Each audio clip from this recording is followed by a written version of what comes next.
me ask you something uncomfortable. When did you last sit down, not in the middle of a deal, not between calls, not while you're billing, but actually sit down and ask yourself whether the firm you're at today is the firm that's going to get you where you want to go 5 years from now?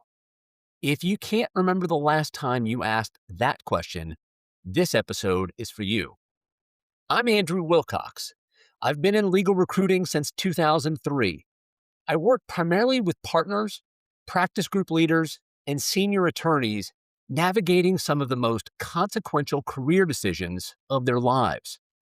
But here's what 2 decades in this business teaches you. The patterns are universal. The signals that tell a $5 million rainmaker it's time to explore are the same signals showing up for a senior associate trying to make partner. The stakes are different. The signs are not. Today, I'm going to walk you through the top 10 signs that it's time, not to make a move necessarily, but to start thinking about one. There's a difference, and the attorneys who confuse exploration with the commitment are the ones who either move too fast or wait too long. So let's go through these. Sign number 1, leadership has changed, and you don't know the new players. Mergers happen. Managing partners retire. Firms reorganize. Any of those events can fundamentally shift the power structure at your firm. Here's the question you need to ask. Does the person now at the top of that structure know who you are, what you produce, and what your trajectory looks like? If the answer's no, or worse, if you're not sure, that uncertainty is a signal worth paying attention to. Sign number 2, your practice group has lost key people and nobody is explaining why. When attorneys leave a practice group, the official story is almost never the real story. If you've watched 2 or 3 colleagues walk out the door in the last 18 months and the explanations feel thin, start asking questions. Institutional instability tends to accelerate once it starts. Sign number 3, your compensation hasn't moved, but your production has. This is one of the most common things I hear, and it almost always is the slowest burn. You're billing more, you're originating more. You brought in 2 new clients last year that nobody handed you, and yet your draw is exactly where it was 3 years ago.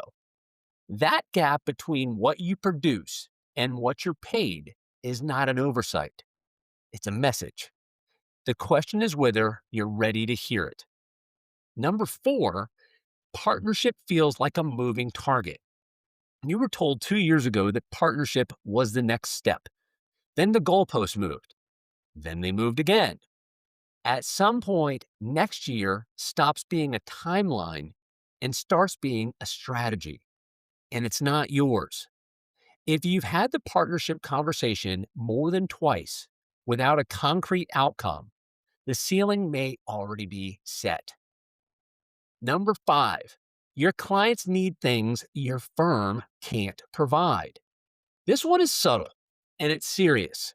You have a client relationship that has grown to a point where they need capabilities, industry depth, geographic reach, a practice group you simply don't have. And you're either losing work to outside counsel or you're watching the relationship quietly erode. The firm is becoming a liability to the very relationships that you built.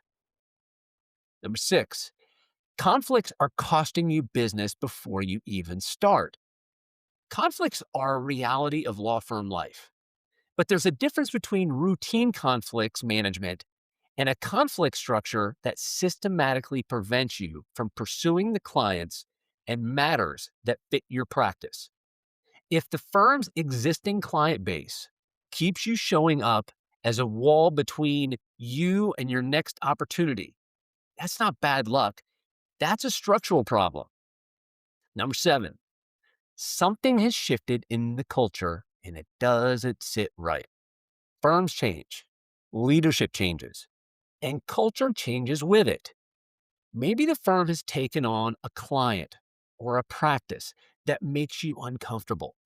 Maybe billing pressure has crossed a line. Maybe there's a policy change that's affecting how you practice or who you practice with. These things matter. They're not soft concerns.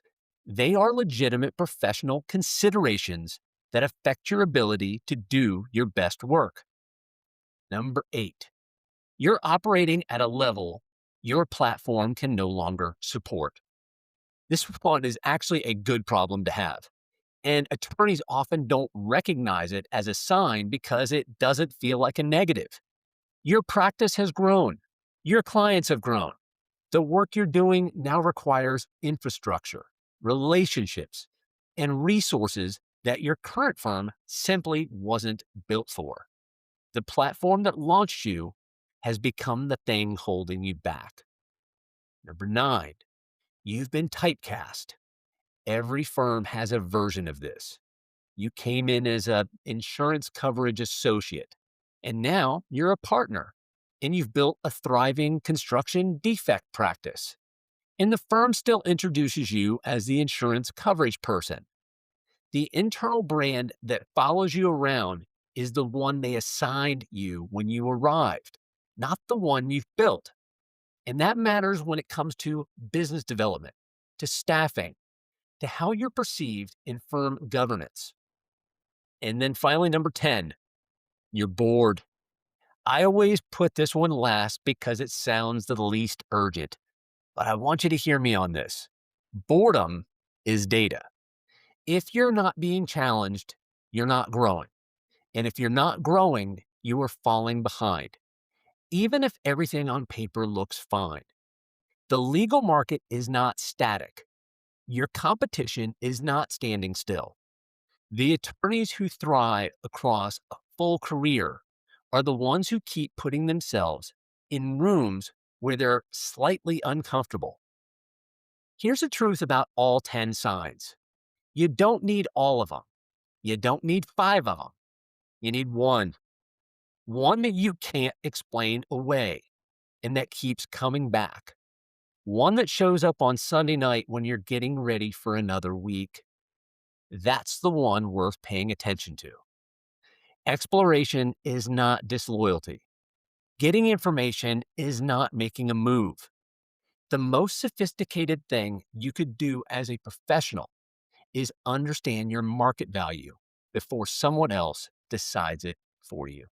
I'm Andrew Wilcox. This is the Lateral Brief. If you'd like to have a confidential discussion with me about your career or your practice, please email me at andrew@wilcox-legal.com. As always, grateful, Andrew Wilcox.